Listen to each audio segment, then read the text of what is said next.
Hey guys, my name is Ryan and welcome to Overwatch Central. So the Overwatch League is in full swing and it's been difficult from my perspective at least to go, well, how is this applicable to a lot of people that don't necessarily care about the Overwatch League? And I think that's been a thing that we've tried to do for the channel since the early days. Since Overwatch Esports was really a thing in the closed beta, we did videos talking about what heroes are really popular, but then also looking at Captain Planet meta reports to see how this would shape up the game, but generally following that mantra of how is this applicable to your average Joe that may be down in gold. Well, there's loads of stuff to talk about, of course, with the Overwatch League. There's literally so much of it, so much content to digest with it, that we wanted to break down some specific areas, I suppose. We're going to be doing that over the next few days, along with our usual content of just chatting gibberish about Hero 27, all that jazz. But today, I want to talk about a potential comp that could become very meta and very stable in our own games, and it's quite interesting to see how this came about. It takes elements of play that we've spoken about in previous videos, certain synergies that you may know what I'm talking about, but also certain strong heroes like Junkrat and McCree. We'll talk about where this is applicable, how this is played by looking at some pro games and how they actually use it, and also talking about whether the Junkrat and Mercy changes, because lo and behold they're in this lineup, will actually change this lineup and make it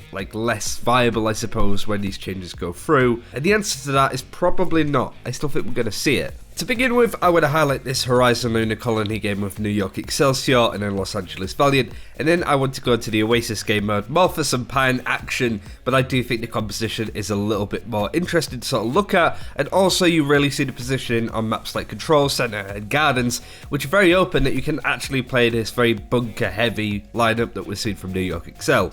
But the main 5 heroes are certainly worth highlighting as you see it in the clip. I think the main 2 here, of course, are the 2 main tanks, Orisa and Roadhog.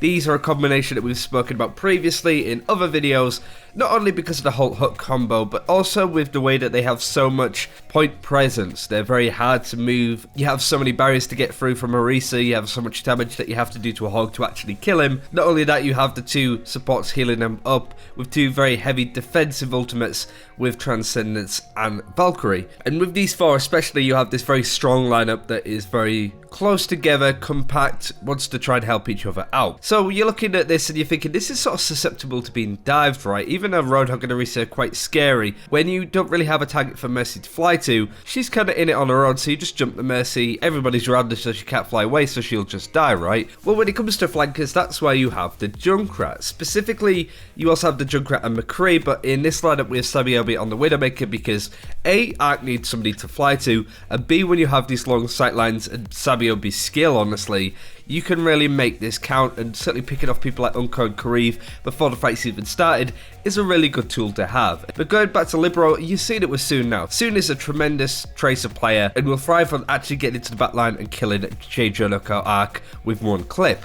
But Libero is essentially keeping him busy and he's protecting his flanks. So as you can imagine, when you have a Junkrat and McCree on your team sort of looking after each of the sides, it's very difficult to dive this lineup, making it very anti-dive in its sort of format, I suppose. What I meant about point presence, well, you can see this very briefly with New York Excelsior on the Horizon point, where when stuff's starting to look a bit shaky, people have died, they just get to the point and hold it, with this sort of keeping your foot on the point, contesting, foot in the door approach. And now I want to go over the Oasis gameplay, as I think it shows it off a lot better there. So as we were talking about this game, look at the positioning where Mana's actually setting up the Orisa shield. Again, you see Los Angeles Valiant going full dive, which is typically what they're known for. They've had a really good showing of it so far, but other strategies we haven't seen an awful lot of just yet. But you kind of seen how much space somebody like Pine can get away with just because of how good he is. But generally, the sort of positioning of the whole New York Excelsior team is really interesting. But everybody will reset to this little corner where there's very little sight lines that they can sit here, and they're essentially going, where on the point? You can see that Mano and Meko are kind of just touching the point now and again. Mano especially is just sitting on the point contesting it, even with a shield. But everybody else is sitting here and being like, if you want the point, you need to get through us. You actually need to sort of come around and push this side, otherwise you're not going to be able to get it because they're constantly going to be contesting. And every time you're seeing Valiant being able to dive in, bit by bit they dive from Junkrat spam, J. Jonok popping off, and Pine just sort of taking names as he usually does. So this looks fairly standard, right? This is the kind of stuff that you would see on University especially, and something that we will see down the line. But this is one of the most open control maps in the game, and this is still like a viable strategy. It is just finding that spot where this kind of works. And the reason why I wanted to highlight that specifically is that this composition can be used more or less, I imagine, in a lot of different situations. This is one of the more open spaces, as I just said, with one of the more closed off compositions being able to work it. It's kind of like running Reinhardt on this map as well. It's so open that it's very difficult to make it work, yet we're seeing New York Excelsior being able to. And frankly, it doesn't really look that hard to pull off in terms of positioning, team coordination, and composition. And it's almost triple tank in that vein, where it's just about being patient, waiting for your ultimates to come off online, and working out there. So we do see Valiant eventually winning the fight, more or less because New York Excelsior start to get spread from one another. They try not to keep together. They start getting staggered, but really they didn't get to use the likes of Transcendence, which is a shame. In terms of ult economy, they're actually kind of behind Valiant, so they have a few more tricks up their sleeve.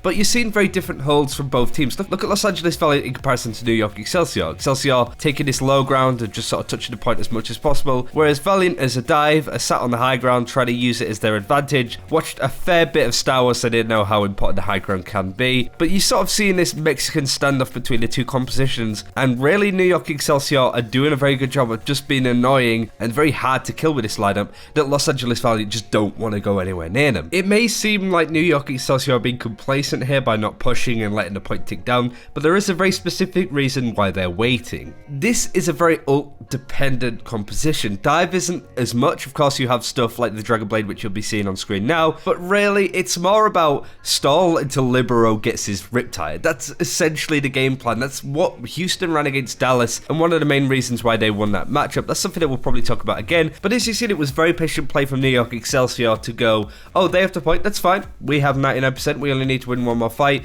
Libero, get your Riptide, kill stuff, and then we'll jump in on that, and that's exactly what they did. In the control game, we end up at a best of 3 decider on University. We did see New York Excel lose in the Gardens map. It was very close. It was very similar sort of win conditions for Libero to get his ultimate and use it, but he never had the opportunity, but it was a 99 to 99.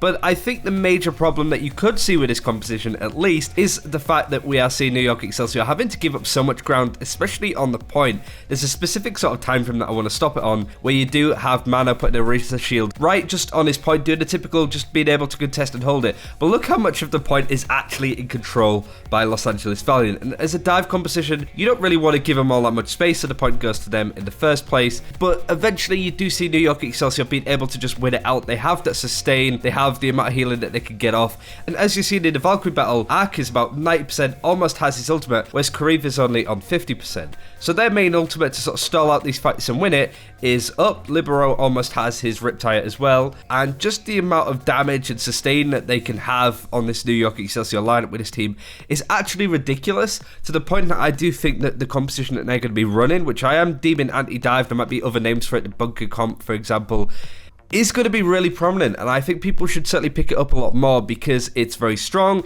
These heroes are very good in ladder anyway. I think people like to play Junkrat, McCree, Roadhog, and Orisa especially, and sometimes try to play dive can be really difficult on some maps, so just maybe throw this team onto a payload, being really difficult to move, especially in the lower tiers where people can find it a much harder time to play with the likes of Roadhog and all that jazz. I think it's going to be really prolific, and I think it's going to be really strong for you guys to pick up, hence why I really wanted to highlight this.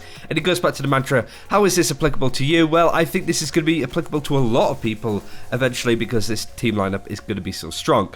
That goes on to the question. Well, you have 2 heroes in this lineup that are going to get nerfed fairly soon with Junkrat and Mercy. Is it still going to be applicable after that? Well, I think so. I don't necessarily think that you need to just have the Mercy in this lineup to make it work. It's very good for the stall and the reses that you can bring in, but there's certainly, you know, you can certainly have a Lucio in that lineup, being able to have those AoE heals, and more importantly, being able to move this very slow, rusty composition a lot faster across the map. So if Lucio becomes much more meta, if Mercy falls, he will take that slot, and I think this lineup will still be quite good. Not only that, he has the boops and stuff that means he can keep enemies away, so he's essentially a very good peel for a very close quarters sort of fight. As for Junkrat, well, Junkrat wants to fight close quarters here, so the drop off on his mind isn't really going to be that applicable, because it's the idea of you setting setting up a shield and a Junkrat's going, those guys need to come to me, and if they get right up in my face, I can still instantly do a lot of damage. So in that sense, I still think we're going to see Junkrat in this lineup as a niche, but it's very hard to say. But I certainly do think that the Orisa Hog McCree lineup is going to be something that's pretty strong. And as you've seen, it was fairly easy for New York Excelsior to just out-sustain a lot of the stuff that Los Angeles Valiant were doing, and ended up winning this to make it 3-0 at that point. And that's pretty much everything I wanted to go over. I really do like this composition. It's something that I want to use in my own games a little bit more, and hopefully you guys do as well. It's just very good for CCing the enemy. You have the flashbang, the traps, the hook, the hooks, all that jazz, to be able to shut down flankers with relative ease, who have a very big ultimate that can be used to sort of finish out fights as much as possible. And it's very good ult farm for a lot of heroes like Mercy as well. But let me know what you think of this. Hopefully you like the breakdown of why this composition is going to be really good. Like and subscribe if you haven't already. And until next time, take care. We'll see you then.